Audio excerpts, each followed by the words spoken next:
Hello guys, welcome to another fabulous episode on Barbie's Diary. My name is Barbara Omodudu and I film about family, career, lifestyle and all things relocation, settling in a new city. How are you all doing? Thank you so much for all the love and support on the channel. So today I have decided to bring again another interesting episode on cultural shock that I have experienced since I came into this town 7 to 8 months ago. Yes, it's almost a year, guys. I can't believe it. Okay, so I'm just going to dive into it really quickly. Okay. The first shock. The weather in Canada is bipolar. What I mean is it's two-faced. So you have to always look at your weather forecast for that day to adequately prepare yourself for the shock of the day. All right, guys. So tied really closely to the weather is bus routes and bus stops. So here, wherever is the bus station is the bus station, wherever is the bus stop is the bus stop. That is where the driver is going to drop you. That is where he's going to pick you from. Nobody's going to come to your house and say, oh, because that's the closest place, they'll pick you up from that place. No, you have to walk down to the bus stop. Okay, tied really closely to bus stop and bus routes as well is the fact that if you need to go out with the public transport, then you need to have an app. You either use a Google map or they have other apps. I use Move It as well, and they have several other apps you can use to track when the bus will be coming and when it will be leaving. And that's why I hear people say, oh, I missed my bus, oh, I missed my bus, because the bus has designated routes, it has designated time it will be leaving and it will be arriving. And then it's not like Nigeria that it's when you're ready, you just dress up. Whatever bus you see at the junction is taking you. No, you get ready in line with when the bus is coming. So the bus is going to be there in 15 minutes. Well, you know where your bus stop is, so you have to plan with that time in mind so that you don't miss the bus, or so that you are not there for so long before the bus arrives. It's different from what we know. If you're from my part of the world, you understand that with buses, you just up and leave, you get to the bus stop, there's always a bus, because sometimes you can even have 3 buses loading the same place and then you choose which one you want to enter, right? But here, no, it's just one bus at a time. And so when the bus is there, if you miss that bus, then you have to wait for the next one, say 10-15 minutes, usually like 15 minutes wait time. You wait for the next one, and that's how it goes. So it's so different from what we're used to. It's a culture shock for me, and I'm like, oh, this is something you have to get used to if you're someone that's going to be using public transport, especially during winter. You don't want to go wait at the junction for so long, and also, you know, you don't want to miss your bus. So it's just a lot of getting used to it. So that brings me to my next point, which is also a shock for me.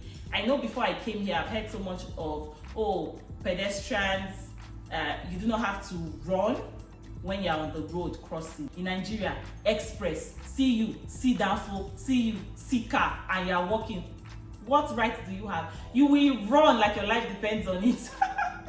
But that's not the case here. So even though I knew about that, coming here and experiencing it live, I'm like, this is cool. So when you are at the roadside and then you want to cross to the other side of the road, you just stay at that point.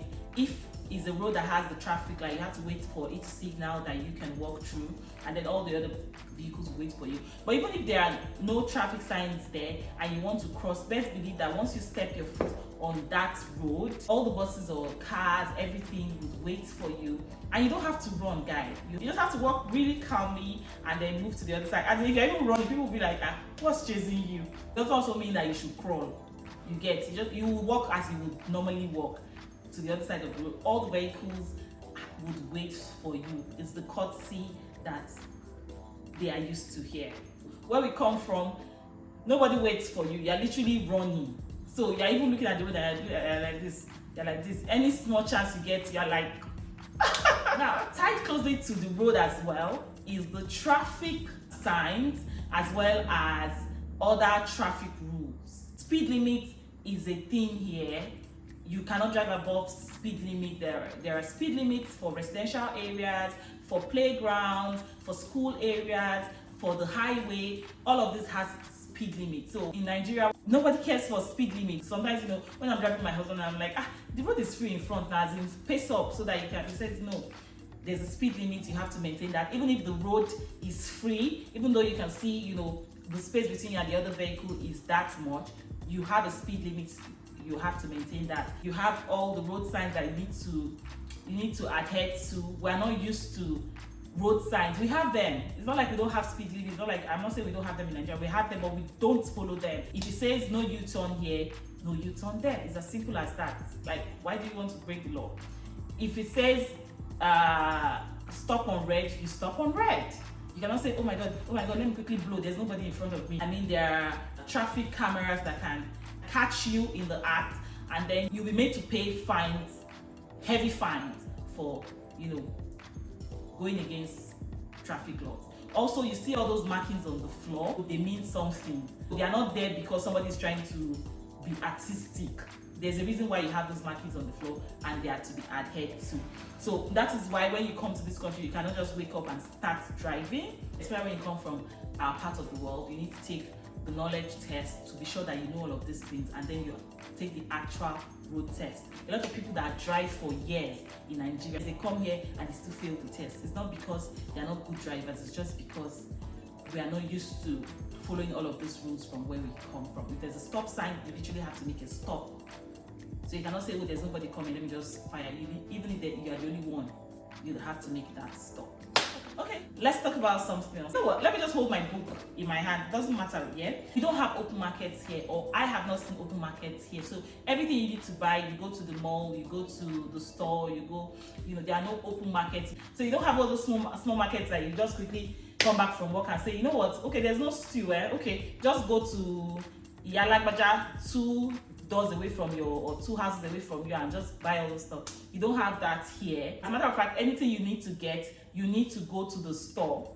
You need to go to the mall and go pick up those things. I like it because I remember even in Nigeria, I used to say that the number of street tradings we have are more than the people that live in that area, and that makes the whole place rowdy, scattered, dirty, all of those many things. So you always have malls that that service your region or your residence or your area.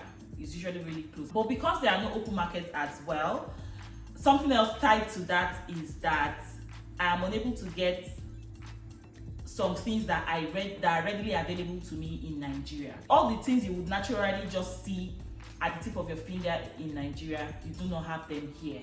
And I miss all of those things, to be honest. Even street food, like puff puff, that you just see somebody frying puff puff and you just buy 100 naira own, nothing like that. Or you want to buy hot akara, all of those street food, nah, nothing like that. If you want to make akara, you make it in your house. If you want to make puff puff, you make it in your house. If you want to eat groundnuts, you fry it in your house.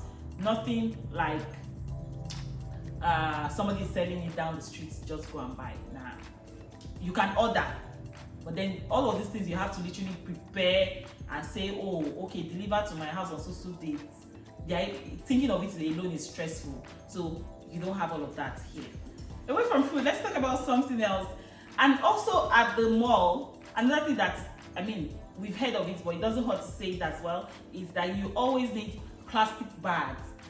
So you are charged for plastic bags, and that's like so different from what we're used to. In Nigeria, you can literally come back from the market and have like 20 different bags because you bought things in 20 different places and they've given you those bags.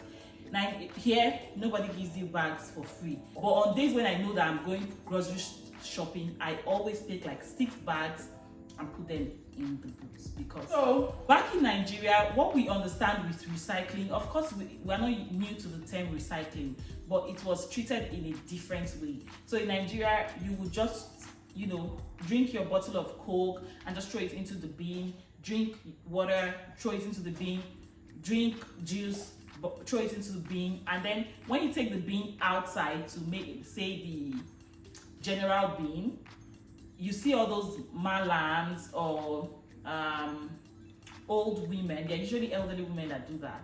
They come to pick out the plastic bottles out of the garbage. Some of them use them some of them sell them, And some also use them for kunu, zobo, all of those things. Those things are not hygienic, guys. Let me throw that in there. So please stop buying. But they wash it and then they reuse it to sell all this other stuff. And that's our idea of recycling. But in this country, it is quite different. Just like you have your regular bin in the house, you also have another recycling bin where you throw in all of your used bottles and anything that you've used liquid out of that you can drink. You throw them into that separate garbage or recycling bin, so that when they have enough of those bottles, they can then go to the bottling depot to exchange those bottles for money. This is a clear difference from where we're coming from, and the fact that you can exchange it for money just makes sense. All right, so let's talk about something else that I also found as a shocker for me. In this country, it has to be that most of the doors don't have locks. Yeah, most of the doors, and I'm like, why? So the bathroom doors do not have locks. The room doors do not have locks. I just want to know what's the reasoning behind those doors not having locks. So of course your exit and entry door, so this door and the main door has locks, so you can always lock and open. But the room doors, so the doors within the house, the room doors, the bathroom doors do not have lock. Now do with that information what you want. I'm not going to go beyond that, but just know that your door does not have locks. I tied closely to things within the house that were shockers for me. In winter, we experience what I call winter shocks. I don't know if there's a name for it. Please let me know if there's a name for it. It's just write it in the comment section, because what I call it is winter shock. And that's it, during winter when it is extremely cold, the socket will shock you. If you're arranging your bed, you put your hand under the bed like you're trying to fold in the sheets, you get that shock. Everything literally shocks you. And I'm like, what in the world is happening? Your kids will shock you, your husband will shock, and they don't need to touch you. The fact that they're just passing by, you just, any human being that is carrying current, maybe somebody is coming from outside and you know it's freezing outside, they also have been in the cold for a while, and you guys just jam each other like this. It's like so I don't know, and I hate it, guys. So I call it winter shock. Your clothes, even clothes, if you bring out the clothes from the dryer, if you're folding them, you get those shock. Anything that current has passed through will shock you in this town. Big shocker for me. Something else in the house that was strange for me was in winter as well, was the temperature of the water that comes out of the tap. Guys, you cannot use the water when it is so cold. But most times, even if I need to wash dishes, I use the warm part or the hot part of the water, or I leave it at neutral. So both the hot and cold will flow in, and then you have warm water, or I use the hot part. In fact, in winter I was using more of the hot part, because when I'm washing plates, you know, it also helps to regulate my own temperature as a human being. So I thought that was a shocker for me as well. Is the cashless policy in the town. When we came, I know it took us like a month or two before we even saw the Canadian dollar bill. I think we even intentionally went to the ATM to dispense cash, to feel it ourselves, like to touch it. Even now, I barely have physical cash. Like I barely walk around with dollar bills in my purse. I know we do cashless where we come from. Yes, we do cashless as well, but it's not up to this extent. So something else tied to that would be tax and tax refund. Where I come from in Nigeria, my taxes were filed by my employer. So the finance unit in my office usually files the tax. I just get my tax clearance certificate. But here you file your tax yourself. So you have the option to file yourself, like by yourself, or you can also pay an accountant to file your tax for you here. Tied closely to that was tax refunds that you get from the government. After you have filed your tax, they do some plus and minus and you get some tax refunds. Strange, because in Nigeria, once you file your taxes, c'est fini. Nobody's giving you thanks for filing your taxes payment. Although that's not what it's called here. It's a tax refund, but we're not going to discuss what that is. So that was a shocker. From there I got my tax. I did not even take time. I think it took like less than 2 weeks. The day I got my tax refund, I literally rolled on the floor like. So I paid tax, and then you guys give me some money back. Let's talk about banking.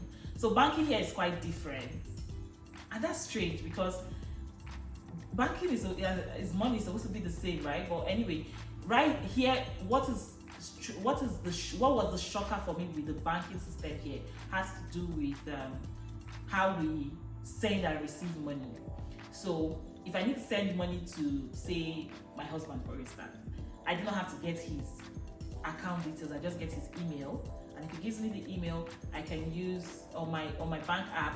I can transfer money to him using his email. Yeah. Know how you in Nigeria say, okay, send me your account details, and the person sending you their full name, their phone, their bank, as well as their account number. It's so different here. When I tell you, oh, okay, I need to send you some money, all right, send me your details, they just send you their email address. And if they have, I think it's called authorized, I think it's called pre-authorized deposit. If they have that configured, or if they have that activated on their device, they get the money instantly. Let me know, guys, when you came here, how did you feel when you know somebody would say, send me account details, and they just send you their email address, and you use the email address and you're able to send the money to the person? Just tell me, how was it for you? I think that was a shocker for me. The love for pets, guys, is a thing. The love for pets is like the love for a child, and that was a shocker for me. Yes, we know, or yes, we have heard, but coming here and seeing it and experiencing it real time, and I'm like, okay, this is something we have to get used to. It was a shock for me, and I'm getting to live with it. Like, okay, people love pets that much here. All right. Another thing that was a shocker for me, which I have heard before, has to do with bi-weekly paycheck. Yeah, so in Canada, most offices will pay you bi-weekly. I say most offices, I know there are some that still pay monthly, but a number, say the larger percentage, pays bi-weekly. So every 2 weeks you get your paycheck. I knew that before I came here, but I was like, why do you guys want me to finish this money? Why will you pay me in bits and pieces? Mom, since I came here, I'm like, please pay me like that. I need that money. It's funny because most of your expenses are still monthly. So your rent is monthly, your car insurance, your parking, your this, your that, electricity, perhaps feeding, it's still monthly, but you get paid bi-weekly, and it's just convenient. I cannot explain how convenient that is. It's a shocker, but right now I've gotten so used to it. I don't understand why it's so convenient, but it's just convenient, and even though the expenses are still monthly, it's just convenient. It just helps you to plan. Another thing that was a shocker for me has to be hospital and lab visits. Obviously, you know that in Nigeria you can just say, wake up in the morning and you feel a certain way, and just say, oh, I'm strolling to the hospital. Here, if there are emergencies, yes, you can do that. So you can just wake up, but if it's not an emergency, even if you have a family doctor, you cannot just wake up today and go to the hospital or the clinic and say, you know what, I want to see my family doctor. No, you have to book an appointment. You have to book an appointment. It is not automatic before you be seen. So even though he's your family doctor, you cannot just walk into his office and just see him. So that was a shocker for me. Everything is appointment based, even to make your nails, to fix your lashes, do your microblading, to do your hair, everything you need to do. Yeah, I think the only place you don't book appointment for will be grocery stores, right? Tell me which other places you don't book appointment for. So everything is just appointment based. And for some of these appointments, if you fail to come, you get to pay a fee. If you come late for your appointment, most likely you'll be rescheduled. So timing is key here. If you're someone that you are laid back with time, African time, nah. Everything here is appointment based. Don't waste anybody's time. Nobody's gonna waste your time. Don't waste anybody's time. Energy. It's the energy for me. I love it. Another thing with the hospital is that the clinics are different from where you run your lab test. So in Nigeria, how you see the doctor upstairs and say, oh, go to room 14 for your lab test, or go to room this for that. Here, most likely you get a different appointment for lab tests. So if the doctor has asked you to run some tests, you're most likely not just going to walk that. First things first, the laboratory is not even in that clinic. It's somewhere else, someplace else, run by a different set of people. So you most likely will have to go back home and then place a call to them to say, oh, I have an appointment to do this. When is the earliest time I can come? Or the doctor will send the request straight up to the lab, and the lab will call you to say, we got your request to do this. This is the day you should come. And that thing, before I forget, is that you pay for parking anywhere, both in your office space, both in your building, residential, you pay for parking. You know how in Nigeria you have a car, most offices have parking for staff, so you just get to the office and just drive in and park. Here, most houses also in Nigeria have parking for their tenants, but here in the abroad, here in Canada, you pay for parking separate. The fact that there's a free slot in front of your house does not mean that if you just drive your car, you will just drive to that free slot and park and say, but this is front of my building. No. I remember when we got our car, we just came, blah, blah, blah, and we just parked in front of the house. I mean, it's in front of our house. And we were there for like a week or something. So our family friend had to say, when do you guys park our car? They said, no, you don't park, you don't just park anywhere. You need to inform the facility managers. And when we told them, they were like, are you the ones that have that car that is parked in so-so slot? We're like, yeah. The lady was like, oh, you're so lucky. If it were some other people, they would just call the towing van to tow your vehicle out of the place, and you go and sort the towing fee. And I said, why would you tow my vehicle and I'll be the one to? He said, yes, that's how it works. They tow your vehicle, you go and sort it with wherever it is, you pay them for towing the vehicle before you get your vehicle back. And truthfully, when we came back, we saw that the guy had written a note on a piece of paper saying, oh, this is not your slot, please move your car away from there. Also, when we got a space for our car, and the day we were supposed to go and park there, we saw that somebody was parked there. You know, we're like, is this a temptation? Like, why? So, of course, we didn't call it towing van for the guy. We also left him a note saying, this is our space, please can you move out your car? And before we came, I think 2 days, he has moved his car out. So yeah, so you do not just park anywhere.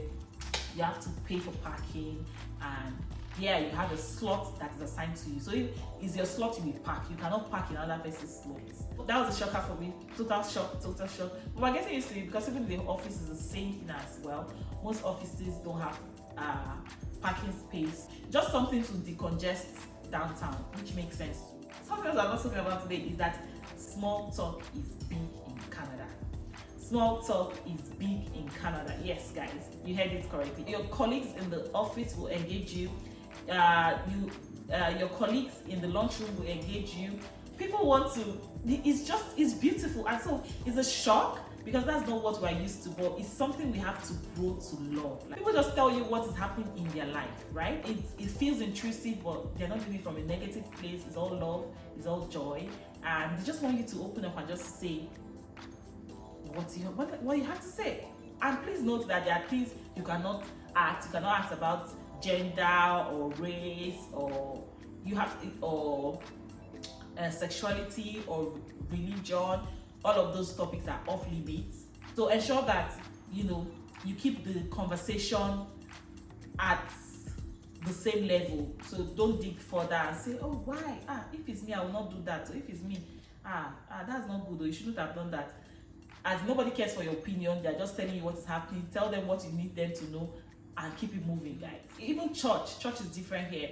So as a Catholic in Nigeria, I think we are one of those churches that have multiple services in a day. We call it mass. So multiple masses in a day, and then they're usually for 2 hours or 2 hours 30 minutes. But here my church is 1 hour, and it's the same Catholic church, guys. 1 hour. Nobody is doing offering 10 times. It's one offering. Homily is as short as possible. The choir is as solemn as possible. It's just beautiful. 1 hour, you're done with mass. We spend more time in church on African Sundays, but beyond that, the regular masses, 1 hour. Yeah, so these are all there are a lot of them, but these are the ones that I was able to sit down, compile, and say, you know what, these are the ones that affect me on a day-to-day. Let me discuss with my viewers on the channel.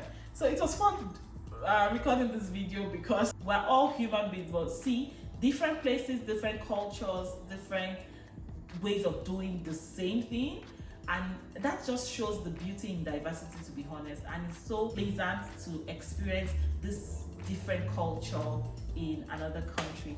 So thank you so much for watching. I hope you enjoyed it. If you have traveled, please let me know some of the shock that you experienced and you're like, what is this? This is not what I'm used to. Even if you're not from Nigeria, what is that thing you usually do in your country that you now find that they're doing in another way in Canada? And if you have not traveled, what is one thing that I've said now that you're like, are you for real? Is this happening? Please let me know in the comment section. I'll be happy to read and learn from you guys. What has been the shocker for you since you arrived in Canada or wherever you are in the world? So thank you so much for watching. I hope you enjoyed this episode. If you did, what are you waiting for? Please subscribe, please like, please share. Please turn on your post notification so that you'll be alerted whenever I drop a video. Until next time, thank you. Bye. Bye, guys.